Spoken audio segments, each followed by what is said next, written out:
नमस्कार दोस्तों, first lecture यानी कि फर्स्ट लैंग्वेज के फर्स्ट लेक्चर में आपका स्वागत है। आज की इस वीडियो में हम स्टार्ट करने वाले HTML बेसिक HTML का यूज़ करने वाले हैं और फिर आपको थियोरिकल यूज़ एक वीडियो आने वाला है। हालांकि मैं स्टार्टिंग में थियोरिकल नहीं समझा रहा, मैं आपको थोड़ा बहुत समझाने वाला हूँ कि HTML यानी कि वेब ब्राउज़र में वेबसाइट बनाने के लिए या फिर कह सकते हैं हम वेबसाइट बनाने के लिए हमें बेसिक HTML का यूज़ करने के लिए क्या क्या चीज़ें ज़रूरत है, वो इस वीडियो में मैं आपको बताने वाला हूं। तो वीडियो लास्ट तक देखना है। आज हम स्टार्ट करने वाले हैं फर्स्ट सीरीज़, फर्स्ट वीडियो हमारा जो एज ए लर्निंग की बात करें तो फर्स्ट वीडियो होने वाला। लास्ट हमने इंट्रोडक्शन के बारे में बताया था, मतलब कि चैनल पे क्या आने वाला है वो हमने बताया था। तो होप सो आपने वीडियो देखा होगा, नहीं देखा तो फिर देख सकते हो। बट अभी जो स्टार्ट कर रहे हो HTML स्टार्ट करने वाले, उसके बाद हम जाएंगे CSS, उसके बाद हम जाएंगे CSS की ओर और इसके बाद जावास्क्रिप्ट कह सकते हैं। फिर हमारा SQL आ जाएगा, PHP, मतलब बहुत सारी जितनी भी लैंग्वेज है, MongoDB, JS यानी कि रिएक्ट JS, वो सारे हम यहाँ पे लैंग्वेजेस यूज़ करने वाले हैं। Bootstrap, Laravel, PHP advance level का, मतलब कोर PHP की बात करें तो सब कुछ हम यूज़ करने वाले हैं इस चैनल पे। मतलब कि आपको एक एज अ वेब डेवलपर बनाने वाला है, क्योंकि मैंने पर्सनली MCA किया, मास्टर कंप्यूटर एप्लीकेशन। तो मैं अपना एक्सपीरियंस शेयर कर रहा हूँ। मैं पर्सनली जॉब कर रहा हूँ IT इंडस्ट्री में एज अ फ्रंट एंड की बात करें तो मैं जॉब कर रहा हूँ यहाँ पे गांधीनगर में। तो इसका जो मेरे पास जो भी एक्सपीरियंस है वो मैं शेयर कर रहा हूँ आपके पास। तो आप भी बन सकते हैं एज अ वेब डेवलपर और अच्छी खासी अर्निंग कर सकते हो। स्टार्टिंग अर्निंग की बात करें तो 20 से 25 हज़ार ईजिली आप स्टार्टिंग कर सकते हो आज के टाइम में। हो सकता है आने वाले टाइम में ये अर्निंग बढ़ भी जाए, मतलब कि सैलरी बढ़ भी जाए। पर एनम होती है, बट मैं एवरेज मंथली की बात कर रहा हूँ। तो इसके लिए आपको चैनल को सब्सक्राइब कर लेना है। बहुत कुछ सीखने को मिलेगा यहाँ पे। मैं हर रोज़ नहीं सही तो बट एक दिन छोड़ के भी एक वीडियो अपलोड ज़रूर करूँगा। तो चलिए स्टार्ट करें, ज़्यादा टाइम वेस्ट नहीं करते हैं। तो मैंने कुछ चीज़ें यहाँ पे रखी है, बट वो आपको शायद समझ में, अभी तो स्टार्टिंग आप यूज़ करें तो नहीं समझ में आएगा। ऐसा थोड़ा बहुत आपके पास नॉलेज है तो आपको समझ में आ चुका होगा डिस्प्ले पे क्या है और क्या ज़रूरत है। देखिए, सबसे पहले जो भी आप स्टार्ट करो तो उसके लिए सबसे पहले आप डेस्कटॉप पे यहाँ पे न्यू में जाके फोल्डर बना लीजिए जिसमें आपका सारा वर्क रहेगा। और इसमें लिख लेते हैं वेब फ्रंट डेवलपर, यहाँ पे लिख लेते हैं वेब डेवलपर। ठीक है, तो हमने ये टाइप कर दिया और हमारा एक फ़ोल्डर बन चुका है। यहाँ पे इस फोल्डर में सारा काम हमारा जाएगा, मतलब होगा। तो यहाँ पे सबसे पहले जो अभी नोटपैड, नॉर्मल सा नोटपैड होता है, आपने देखा होगा। और बहुत सारे मतलब नॉर्मल ये जो यूज़ करते हैं वैसे ही नोटपैड हमारे पास।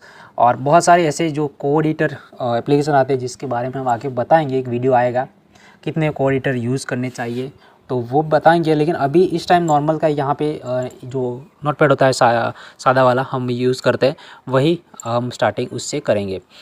तो देखिए, यहाँ पे ये नोटपैड है। अब यहाँ पे सबसे पहले जो चीज़ करनी है वो है इस फोल्डर में जाना है और इस फोल्डर में सारा काम होगा हमारा। देख लेगी यहाँ फोल्डर, आप देख सकते हो बिल्कुल अभी एम्प्टी है, लेकिन बहुत कुछ यहाँ पे बढ़ने वाला है क्योंकि हम सिखाने वाले बहुत कुछ आपको। तो यहाँ पे बहुत कुछ आ जाएगा।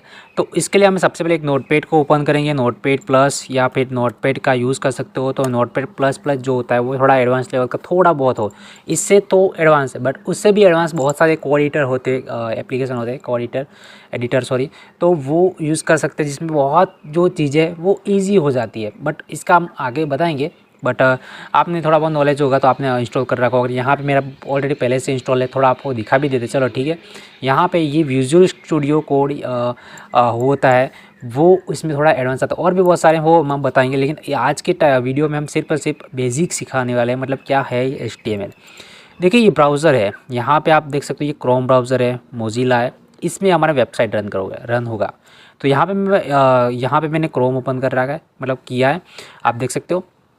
और यहाँ से हम चाहते हैं फर्स्ट यहाँ पे कोई भी वेबसाइट सर्च कर दीजिए, जैसे कि हम मान के चलो ये गूगल ही है और गूगल है, यहाँ पे एक ब्राउज़र पे वर्क कर, लेकिन इसके पीछे बहुत कुछ कोडिंग होता है। तो कोई भी वेबसाइट ले लेते हैं, जैसे कि मैंने कोई इमेज डाउनलोड का मैं लिख लेता हूँ यहाँ पे इमेज डाउनलोड, और फिर डाउनलोड कोई भी कर लेते हैं। और ठीक है, वेबसाइट बहुत सारी है इस इंडस्ट्री में, ठीक है, मतलब इंटरनेट पे। तो ये जो वेबसाइट है या इसको हम ओपन कर लेते हैं, पिक्सेल ऐप है, बहुत सारी ये जो वेबसाइट पहले ओपन करते हैं। तो इस वेबसाइट का हम अभी कुछ देखने वाले हैं, कोडिंग देखने वाले हैं, मतलब कि कैसे काम करा है, इसमें क्या क्या यूज़ हुआ है। HTML स्टार्टिंग से ही यूज़ हुआ होगा।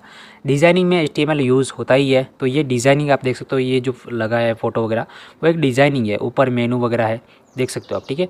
तो इसके नीचे जाते तो वेबसाइट कुछ इस तरह से बनती है, देख सकते हो। बहुत सारे फ़ोटोज़ यहाँ पे, क्योंकि ये इमेज का फ़ोटो है, मतलब ये वेबसाइट तो इमेज ही होगी। तो हम इस पर जो माउस होता है उसका राइट क्लिक करेंगे और इंस्पेक्ट पे जाएंगे। अब जैसे इंस्पेक्ट पे मैं गया तो यहाँ पे आपको देखने को मिला होगा, ये देखिए, ये क्या है, एक कोडिंग है। और कोडिंग कहाँ से स्टार्ट हो रहा है, HTML से। जी हाँ, बॉडी HTML से स्टार्ट हो रहा है, मतलब कि पूरा का पूरा वेबसाइट HTML बना पे होता है। उसका बैकएंड का काम होता है, वो बाकी की लैंग्वेज पे काम करता है। लेकिन फ्रेमिंग यानी कि जो डिज़ाइनिंग होता है वो ज़्यादातर HTML का यूज़, HTML CSS का यूज़ करके हमें वेबसाइट ज़्यादातर देखने को मिलती है। तो यही हम सिखाने वाले हैं आपको कि ये कोडिंग कैसे काम करती है, कैसे यूज़ करना है। तो ये चीज़ मैं आपको समझाने वाला हूँ। तो सबसे पहले नॉर्मल चीज़ की बात करें तो हम जैसे यहाँ पे ये बार बार क्यों रह रहा है पता नहीं। जैसे कि मैंने नोटपैड को ओपन करा है, तो नोटपैड पे सबसे पहले आप जब भी स्टार्ट करो तो हमेशा नोटपैड से कीजिए, क्योंकि आपको लिखना भी आना चाहिए। बाकी बहुत सारे को एडिटर है जो कि आपका काम ईजी कर देते हैं, तो बट यहाँ पे स्टार्टिंग करें तो नोटपैड से कीजिए, ये बेहतर रहेगा, ताकि आप आलसी ना हो जाए, मतलब आलसू ना हो जाए। तो देखिए, HTML का क्या चीज़ है, पहले नॉर्मल सा एक HTML टैग होता है, ये इसको टैग बोलते हैं। तो ये टैग आपने स्टार्टिंग करा है, एक स्टार्टिंग करा है, तो अब इसका क्लोजिंग भी ज़रूरी है, क्योंकि हम स्टार्ट करते हैं तो नॉर्मली क्लोजिंग भी ज़रूरत है। क्लोजिंग के लिए इस तरह से स्लैश करना है, फिर HTML लिख देना इस तरह से, ये क्लोजिंग हो चुका है। बट ये क्लोज इस बीच में होगा, मतलब कि HTML यहाँ पे स्टार्ट किया आपने, तो HTML यहाँ पे थोड़ा एक काम करते हैं, इसको थोड़ा बढ़ा लेते हैं इस तरह से, ठीक है। ये मैं इसको भी थोड़ा ब्राउज़र को बढ़ा लेते हैं। अब देखिए, ये स्टार्टिंग किया मैं, इस फ़र्क नहीं पड़ता कि आपने कैपिटल में लिखा स्मॉल में लिखा, लेकिन HTML काम कर रहा है। अब ये लिखा है, इसके नीचे जाते हैं तो दूसरा ऑप्शन आएगा यहाँ पे हेड। यहाँ पे हेड आपका सर, ऊपर का मगज, फिर हेड इस तरह से होगा। फिर बॉडी आएगी नीचे, आपकी जो बॉडी है, ऐसे ही आपका यहाँ पे भी काम होता है। तो हेड चलेगा, इसका भी हमें क्लोजिंग ज़रूरी है। तो यहाँ पे हेड का यहाँ से ही कर लेते हैं, ज़्यादा दूर नहीं करते, तो इसका भी क्लोजिंग ज़रूरी है। अब एक चीज़ और है, इसके हेड के बीच में टाइटल आएगा, जिससे हमें पता चलेगा, मतलब सॉरी, यहाँ पे पता चले, क्या पता चलेगा मैं आपको थोड़ा समझाता हूँ, बट थोड़ा वेट कीजिए। यहाँ पे टाइटल का स्पेलिंग हमने गलत किया है, कोई बात नहीं, इसको सही कर देते हैं और इसका भी क्लोजिंग कर देते हैं। ये हमने यहाँ से टाइटल को हम क्लोजिंग कर देते हैं और फिर ये भी क्लोजिंग कर दिया। अब यहाँ पे इस तरह से क्लियर हो चुका है। अब आपको ये लगेगा कि इतना वेबसाइट नहीं है यहाँ पे, इसके पीछे तो बहुत कुछ है, बट इसके हेड के नीचे एक और आएगा, वो है बॉडी। जी हाँ, बॉडी के अंदर सारा आपका काम चलेगा। जी हाँ, बॉडी के अंदर ही आपका वेबसाइट कोडिंग सब कुछ चलेगा। ऊपर मैंने हेड टाइटल क्या लिखा है वो मैं आपको समझा रहा हूँ, लेकिन थोड़ा वेट कीजिए। यहाँ पे बॉडी को भी हम क्लोजिंग कर देते हैं, इसका बॉडी को भी जो भी स्टार्ट करे वो क्लोज़ करना ज़रूरी। कुछ टैग ऐसे हैं HTML में जो क्लोज़ करने की ज़रूरत नहीं है, लेकिन बहुत सारे ऐसे जो ज़्यादातर टैग होते हैं वो क्लोजिंग करना ज़रूरी है, तभी काम करेगा। बस इतना फ्रेम है HTML में, इसके अंदर ही काम होता है सारा। जी हाँ, इसके अंदर बाकी टैग का यूज़ करके आप काम कर सकते हो। इतना करने के बाद देखिए, मैंने ये करा, ठीक है, तो इसका मैं अब सेव कर देता हूँ। सेव करा कहाँ पे करेंगे हम, यहाँ पे हमने जो होम पेज पे एक फोल्डर बनाया है वेब डेवलपर का, उस पे जाएंगे और फिर यहाँ पे हम लिखेंगे इंडेक्स। जी हाँ, इंडेक्स लिखेंगे, index.html लिखेंगे। HTML लिखना ज़रूरी, इन केस यहाँ पे नहीं लिखते आप तो फिर यहाँ पे से सेलेक्ट कर सकते हो, लेकिन ये VS कोड में आप यूज़ करते हो बेहतर, वहाँ पे शो होता है। तो HTML लिखना, HTML लिखो या फिर HTML लिखना ज़रूरी है। एक्सटेंशन है जो HTML जो एक्सटेंशन है, और भी बहुत सारी लैंग्वेज का एक्सटेंशन डिफरेंट होता है। तो देखिए, CSS का भी CSS होता है, जावास्क्रिप्ट का JS होता है, वैसे ही यहाँ पे HTML का HTML है। तो यहाँ पे मैं index.html किया, सेव पे क्लिक करते हैं और यहाँ पे क्लिक कर दिया। अब जाते हैं उस ब्राउज़र में, सॉरी ब्राउज़र में नहीं, उस फोल्डर में। तो हमने जो क्रिएट किया अभी इंडेक्स, वो यहाँ पे शो कर रहा है। अगर मैं यहाँ पे HTML नहीं लिखता तो ये इस तरह से ब्राउज़र का आइकन नहीं आता। तो एक चीज़ का ध्यान रखें, HTML लिखो ताकि ब्राउज़र को पता चले कि ये वेबसाइट का एक पार्ट है, मतलब कि ब्राउज़र में रन करवाना है। अब इसको हम ओपन करते हैं। हमने ओपन करा, क्या कुछ आया? नहीं आया। इसको बंद कर ले ताकि समझ में सही अच्छी तरह से आ जाए। index.html यहाँ पे आ चुका है। अब भी ब्लैंक आ रहा है, ये पूरा का पूरा वेबसाइट यहाँ पे फ्रेम होता है, मतलब इस तरह से काम करता है। अगर डायरेक्ट ओपन करेंगे तो नहीं होगा, क्योंकि HTML लिखना बहुत ज़रूरी, ताकि ब्राउज़र को भी पता चले हाँ ये HTML फाइल है। यहाँ पे लिख सकते हो डेवलपर के अंदर index.html, जो कि लिंक बन चुकी है। अभी बहुत कुछ चीज़ें देखिए, यहाँ पे हम ब्राउज़र में जाते हैं। अब मैंने जैसे बताया कि टाइटल में कैसे यूज़ करना है, टाइटल का यूज़ करके हम देख लेते हैं। चलो यहाँ पे हमने थोड़ा इसका बैक कर लेते हैं ताकि आपको सही तरह से समझ में आ जाए। इसको यहाँ से यहाँ पे लेकर टाइटल में लिखते हैं डेमो। जी हाँ, डेमो मैंने लिखा। अब इसको सेव कर देते हैं वापस। जैसे हमने सेव करा और यहाँ पे रिफ्रेश करते हैं तो जो यहाँ पे है डेमो आ चुका है।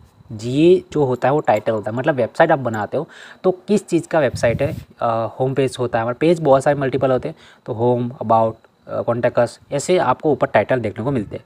तो टाइटल में जितने पेज बनाते हैं उसमें टाइटल देना ज़रूर, ताकि हमें पता चले कि ये पेज है वो किस, मतलब टाइटल से पता चलेगा कि ये कौन सा पेज है। तो ये चीज़ है, टाइटल की बात आ रही है।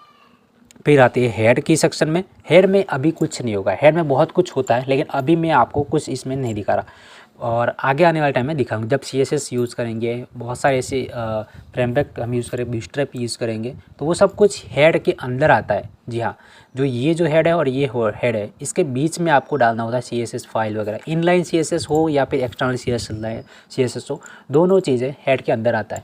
और यहाँ पे अब हम यहाँ पे HTML का यूज़ करेंगे, तो फिर यहाँ पे हम कोई भी टाइपिंग करते हैं H1 करके। H1 एक टैग ऐसा है जिसमें आप बड़ा छोटा पैराग्राफ या फिर जो लाइन लिखी है वो कर सकते हैं। जैसे कि हेलो वर्ड हम लिखते हैं, ठीक है।